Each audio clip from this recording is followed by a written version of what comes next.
alors jàngat bi tey jii ñu nar cee ànd ak suñu naataango suñu doyen Issa Sall nekk directeur de publication magazine Comment mooy magazine bi on va présenter ça tout à l'heure doyen ñu ngi lay nuyu di la dalal jàmm di la nuyuwaat encore une fois. maa ngi leen di fay di leen nuyu yéen it di leen ñaanal jàmm. jërëjëf Amine alors comme ni ñu ko annoncé am na benn hebdomadaire maanaam buy génn semaine bu jot Comment la premier numéro bi moo nekk nii du 16 au 22 mai maanaam démb est-ce que vous pouvez nous parler un peu quand même ci magazine bi nga xam ne magazine d'information générale la.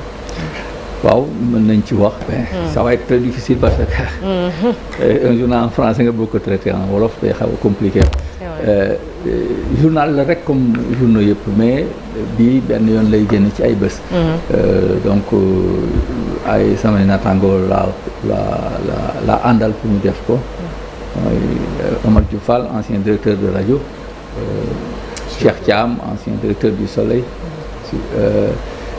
Mamadou Amat, il est aussi l'ancien rédacteur en chef de l'APS, Mamadou Amat. Donc c'est un groupe de journalistes ñoom ñoo ànd def ko. donc liñ ci jublu mooy def journal comme ñëpp yaakaar nañ ne information war nañ ko mën a joxe waaye war nañ ko mën a tamit sàmbal ba nga xam ne nit ñi danañ xam lu ko ëmb loolu lañ ci jublu.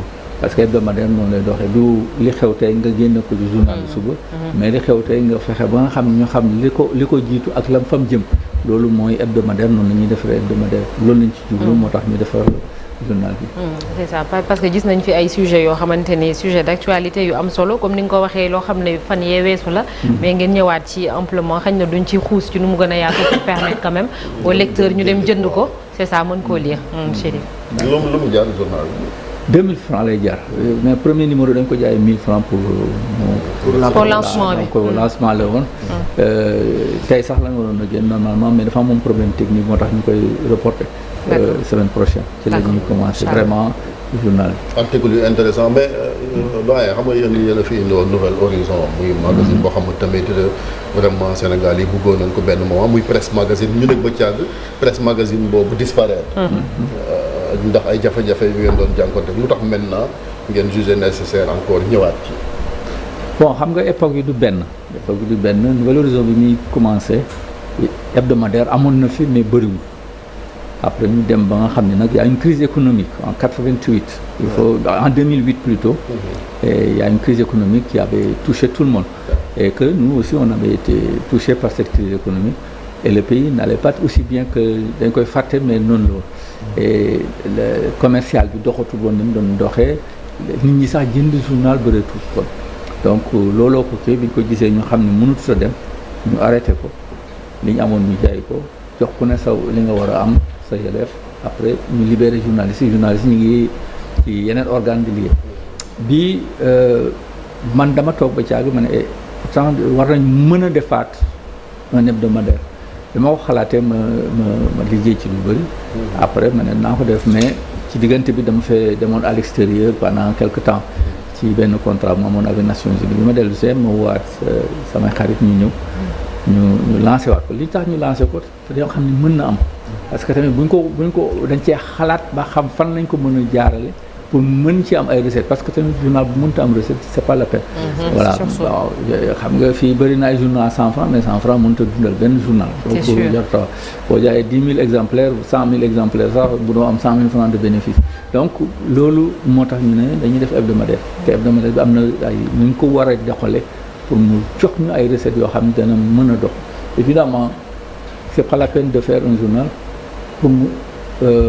pour doo ba pare du dox du am lu mu mën a dundee. ban modèle économique modèle économique bon je ne peux pas l'expliquer ici mais on a réfléchi bien à ça et nous avons des indices que ça peut marcher bu du woon loolu duñ ci dugg liñ ci war a def ñu ngi koy def ñu ngi doxal ndànk-ndànk ñun ci suñ bopp du sax dañ cee bëgg alal waaw les fondateurs parce que ñun ñëpp pratiquement on est en fin de carrière liñ ci jublu mooy tamit journalisme passion la et vocation la te métier moo xam ne la amul retraite. tout à fait.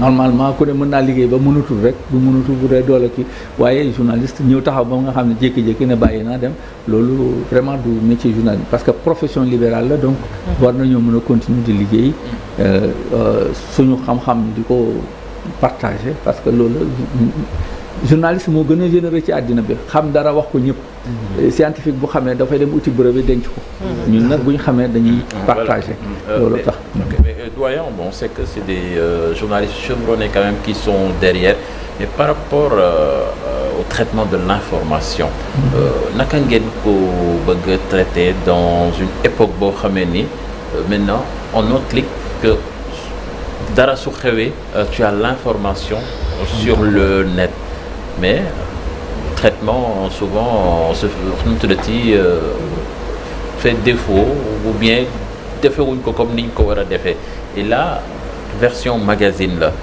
ban genre traitement ngeen di andi différent de ce qu'on a l'habitude de voir de façon quotidienne. De façon quotidienne, on donne l'information de la veille. Nous, on donne l'information de la veille, mais expliquée.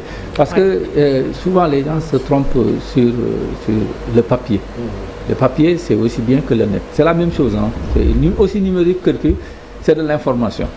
Maintenant, ce qu'il y a, c'est de donner une information qui soit utile et que les gens préfèrent lire comme ça que de lire une information parce que les réseaux sociaux, vous pouvez lire n'importe quoi. Ouais. N'importe quoi. C'est ce qui est bon, ce qui est mauvais.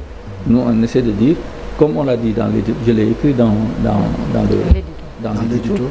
Nous sommes un peu des légistes de l'information. C'est-à-dire qu'on prend une information, il faut qu'on sache ce qui est derrière l'information et qu'on permette au lecteur de comprendre l'information et de savoir fan la jëm. Parce que dara dana xew mais xamoo nee nañ kër lakk na mais xam est-ce que dañ koo lakk wala lakkuñu. waaye xam nga mën nañoo wax ci net bi wane ab kër bu lakk rek ñu ne lakk na est-ce que dañ koo lakk. wala dafa am benn incident bu am ci biir kër gi c'est un accident domestique wala yooyu loolu mënoo koo xam ci benn information et comme maintenant avec les réseaux sociaux les gens se précipitent pour donner une information dañuy jékki-jékki dara xew nañ xamaguñ lii wolof yi wax ne dégg teel ne damm na alors que ñun nekkuñ ci loolu voilà day am na recul te am na perspective parce que ñun aussi nous sommes des intellectuels nous ne sommes pas aussi des ouvriers qui donnent de l'information le journaliste n'est pas un ouvrier mais voilà donc ay analyse voilà am na loo ci mën a indi am na bindin mi tamit bindin mi baax na parce que tamit nit ñi tamit war ngaa bind loo xam ne dafa nuru ba jëlee benn làkk di ko làkk da nga ko war a làkk ni ñu ko war a jaarale loolu tamit lu ci am solo la maintenant li ñuy def nii ça ne veut pas dire qu'on va s'arrêter sur le papier le projet est beaucoup plus vaste que ça am na version électronique dana ñëw ak l'autre facette danañ def benn peut-être une petite radio une télévision parce que tamit ça c'est utile mais li nga xam ne mooy leen la mooy lenn la ñuy jaay mooy information voilà du ay farine la ñuy jaay mburu la ñuy jaay wala voilà dañuy jël information traité ko joxe jaay noonu la ñuy def boulanger comme boulanger ñuy def dañuy jël mburu farine joxe mburu ñun loolu la ñuy def. Par rapport maintenant à la rentabilité parce que aussi c'est vrai ay intellectuels ay journalistes de renom ngeen dugg ci lu mel ni vous n'investissez pas à perte il faut que ngeen teg ay stratégie yu nga xam ne dina mun a tax ngeen am au moins un retour d'investissement ou bien amortir li nga xam ni moom ngeen ci dugal le marché publicitaire est-ce que da ngeen koy prospecter ci wàllu njaay mi il y a une certaine élite intellectuelle bu nga xam ne moom moo war a jënd journal bi foofu aussi naka ngeen di def ba atteindre les différentes cibles. ñun nëbbuñu ko xeet naa on ne vise pas l'électorat à 100 francs. non loolu moom xalaatuñ ko sax. il y a une élite. voilà loolu la ñi ñuy viser mooy un électorat beaucoup plus qualifié. ñoom la ñuy dem ñi ko mën a jënd maintenant ci suñu offre ak besoin bi am na les gens ont besoin d'informations de qualité. Ça c'est vrai un journal comme l'Observateur c'est un journal de qualité. mais ñun on peut aller au-delà mais ñun tamit lectorat bi ñuy viser du ñoo xam ne dañuy jënd journal 100 francs ça moom c'est clair donc c'est des cadres c'est des hommes ñoo xam ne am nañ moyens yi te am nañ besoin de cette information pour comprendre les choses parce que quand on est à un certain niveau am na loo xam ne amatoo jot di ko toppatoo. donc li ngay bëgg mooy ki nga xam ne da lay jox information bi nga bëgg nga comprendre ko loolu ngay jël mais mën ngaa ñëw jël ci réseaux sociaux yi lu la neex nga lire ko. mais tout en sachant que li ñuy wax dara dugg ci dëgg. donc loolu ñun jubluwuñ ci li ñu jublu mooy le business qu'on a préparé on a nos cibles on a nos les agences qui peuvent nous apporter ou les organisations qui vont nous apporter de la publicité, on a tout ça en vue et nous pensons que nous pouvons le faire. Et nous allons travailler sur ça et nous avons travaillé sur ça jusqu'à maintenant. Le journal aurait dû sortir depuis longtemps. Mais la situation économique, la situation politique et nous-mêmes, notre disponibilité, moi, nous commençons depuis longtemps. Donc, vraiment, en janvier, mais on n'a pas pu et heureusement, on n'avait pas le temps. Et il y avait beaucoup d'autres soucis personnels à moi. Moi, nous reportons une fois, 2 fois. Et mais ça n'a rien à voir avec... parce que moi, quand j'ai travaillé sur ça, c'était en 2019. On est en 2024. Donc, c'est une réflexion. Parce qu'en dehors du contenu, il y a aussi la qualité du support. Parce que déjà, il y a des magazines qui sont voilà, en couleur et puis papier, épais et tout. Donc, tout ça, ça a un coût. Moi, j'ai vu dans le Warsank, il y a des magazines qui sont génn yoo xam ne nit ñi dañ ko daan jënd bëggoon nañ ko doon ko xaar à un moment donné ñu arrêté presse bi jamono ji surtout presse écrite bi di wax ay jafe-jafe yéen vous choisissez ce moment là pour ñëw lancer magazine bi aussi. mais chaque jour benn boulangerie ou bien ñu ngi jaay mburu malgré les difficultés mooy problème bi nga xam ne moo fi am mooy boo jaay yàpp ci benn koñ jéggi ngay juróomi nit ñëw di jaay yàpp sawet ba kenn dootul am dara mujj gi kenn jaayatul yàpp donc loolu moo fi mooy kii ñun bi ñuy def Nouvel Horizon il y a beaucoup d'organes qui sont créés peut-être que le marché existait à l'époque càgg mu disparaître mais def nañ coof aussi quand on faisait coof on faisait 35 000 exemplaires toutes les 2 semaines mais bi ñu ko commencé ñeneen créé journal ñun bu dee dañuy di une page de publicité à 100 ñeneen ñi ñëw di ko jaayee 20 def dumping ñun bi ñu xoolee ne lii dematut ñu bàyyi ko ñoom it noonu lañ disparaître parce que tamit y a une mauvaise concurrence xam nga booy def te tamit Sénégal dañoo bëggul lu baax léeg-léeg souvent da ngay wax rek mais dem jënd lu yomb moo leen gënal ñu jënd lu baax mu jëriñ leen te moo tax tamit quelquefois yenn projet yi di am ay muy soox parce que da ngay def lu baax keneen ñëw def loo xam ne baaxul mais dañuy xaw a méngale rek ñu jël foofu ba nga xam ne lu baax la nga bëggoon dootoo ko am mais turu journal bi lu mu ëmb mooy li ñu bëgg a def comment c'est une question de journaliste journaliste yëpp ay wax comment boo dee buñ la nee lii am na da nga laajte lan nu mu demee te du mu demee boobu lañ choisir pour wax ko te yow bëgg nga xam ne nit ñi bu ñu ñëwee di def di xool journal bi bu ñu gisee information ñu seet ne information bi na fan nu mu demee waaw xam nga ñun ñëpp jàng nañ journalisme les 5 questions fondamentales du journalisme benn bii lañ ci choisir pour def ko mën nañ ko tuddee quoi mais tamit boobu dañuy yem ci rek joxe information voilà kii mënuñ ko def parce que tamit kii def dara donc ñun comment bi lañ jël parce que je crois que moom moo gën a fondamental dans ci journal bi nga xam ne moom la ñuy def ci liñ ci jublu mooy fexe ba nit ñi di comprendre lan moo xew boo leen lire premier numéro bi da ngeen sentir ne loolu lañ ci jublu information yi ci joxe y a un traitement de fond pour expliquer exactement fan lañ jaar ba luy am sànq yaa ngi tudd Diof bi nga ko tuddee sama xel dem ci people quand je vois la une politique géopolitique ak benn une sociétale me dit est-ce que lii moom mooy nekk ci journal bi je vois pas de people je vois pas de sport est-ce que yooyu ay thèmes la yoo xamee ni ko aborder ci comment ou bien là c'est juste le premier numéro. Tout sera dans le journal. Il n'y a pas de limite dans l'information. Information générale. Information générale, l'INDEF hebdomadaire d'information générale. C'est vrai qu'on a titré. Et sur la politique, on peut titrer sur le people. Hein. Ne vous en faites pas, il y a énormément de sujets people. Moi, je suis très culture souvent people. Au Sénégal, je suis quand moins on politique. Parle de magazine, on pense souvent on pense, c'est vrai, mais moi personnellement, ça, je ne suis pas très politique. Même si je suis bien outillé pour faire de l'analyse politique.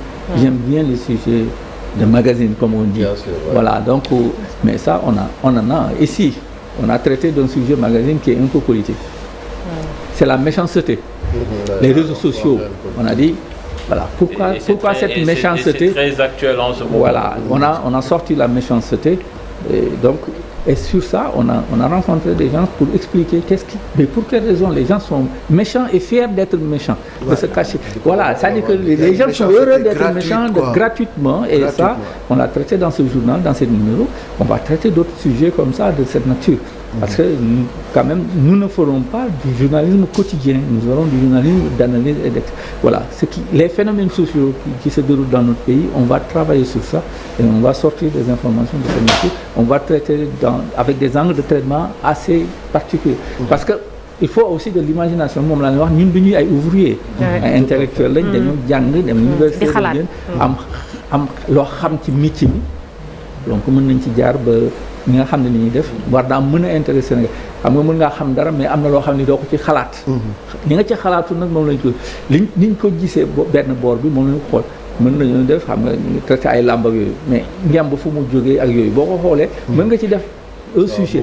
mais voilà donc noonu la demee boo gisee ngemb séeréer muy bëla nga dem gis ngemb joolaa wala ma Moussa changé yi nga gis léegi ay Modou Lo muy ngemb te ngemb simple la jël benn tissu yi sax ñi ngemboo sax war na am une particularité. mais un journaliste doit pouvoir aller dire mais lii nu mu demee pourquoi mu dem noonu. loolu yooyu ñun genre kii yooyu traitement yooyu. war vous allez vraiment vers l'orthodoxie même du journalisme quoi ci loolu ngeen gën a focaliser wu ci moment bu nga xam ni doyen on ne sait plus qui est qui fait quoi métier mi tey xaw na jaxasoo ban analyse ngay def ci tey métier mi ak ni mu gangréné woo ba ku jóg nii tey journaliste la ak crise bi nga xam ne moo am ci secteur bi. mais la crise am na lu ñu mën a wax mooy crise économique.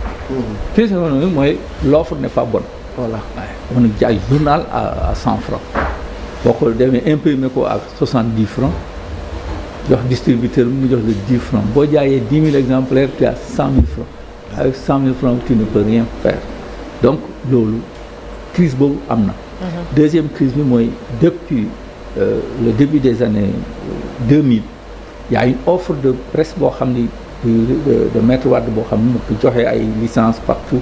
et on s'est retrouvé avec des gens yoo xam ni dugg nañ ci métier bi par effraction. et aujourd'hui ces gens-là ont des organes.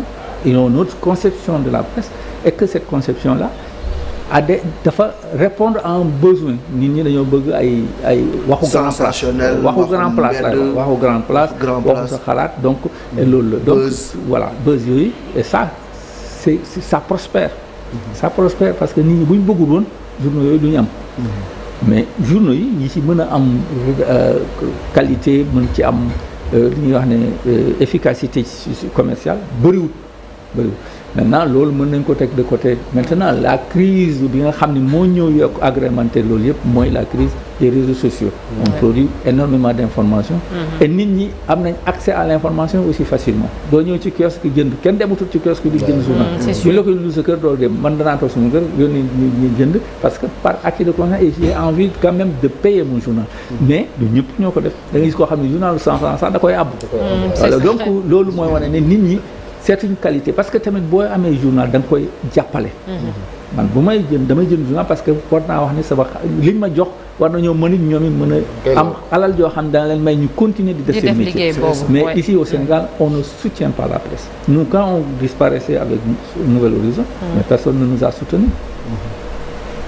parce que les gens alors qu'il y avait un besoin peut-être mais il y a des journaux qui disparaissent waroon nañu leen mën a soutenir donc sur ce fait-là mooy les réseaux sociaux ont aussi joué ce rôle et malheureusement ça va continuer mais comme yéen nii ñeneen ñëpp danañ adapté wu à ce système da nga mën a am journal papier am journal en ligne am journal électrique parce que c'est tout à fait normal que le monde aussi évolue ku ne mën a gis sa bopp ci li nga xam mais ni nga bu dee mën nga nekk nga un grand journaliste quel que soit le support que tu utilises il sera bon.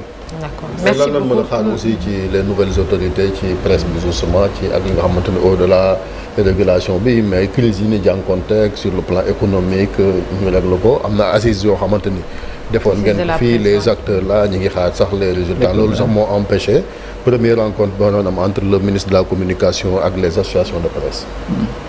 Oui, la presse, c'est deux choses. C'est économique, c'est des entreprises. Et une entreprise doit avoir un modèle économique qui lui permet de vivre.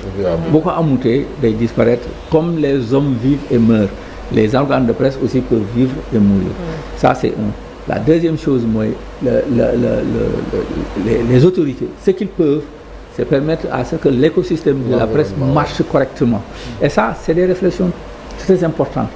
Mais quand on utilise la presse uniquement parce que c'est politique, il faut les aider, il faut leur donner, subventionner, tu vas prendre de l'argent, tu donnes à un directeur, il utilise l'argent pour ça, il ne fait pas améliorer la presse. Parce que je crois que le problème des organes de presse aujourd'hui, si on prend les quotidiens, c'est que personne n'évolue.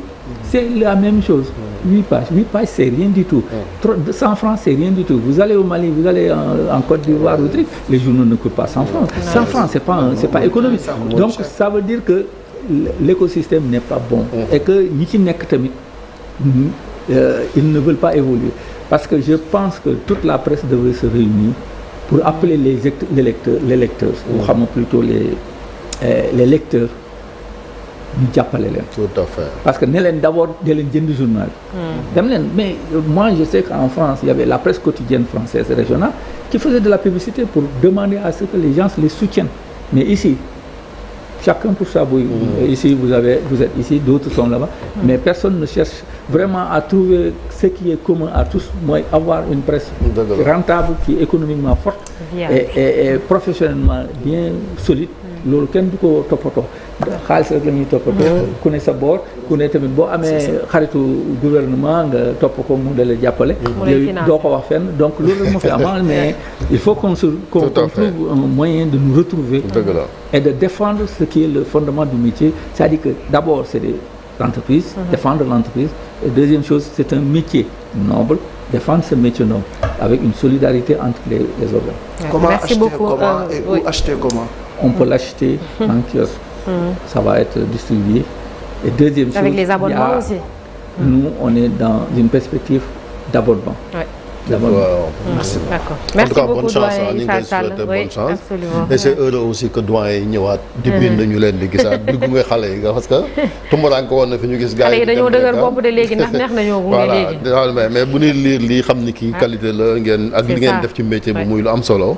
macha allah ñu ngi leen di ñaanal yàlla guddal seen fan. bu baax a baax di nuyu doyen Amath bi nga cité parce que moom. C'est un enseignant. Il a enseigné beaucoup de journalistes ici.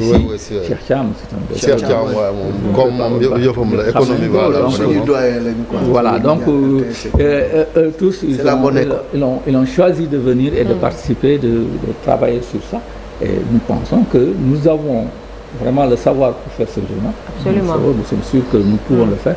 Maintenant, si les moyens suivent et que le projet tel qu'on l'a conçu marche, mais on continue, sinon non mais non inchallah dina baax bu soobee yàlla inchallah. Merci beaucoup doyen Issa Sall, il reste avec nous. Ñu jàll ci ponk bu mujj muy suñu gan ñu dalal ko.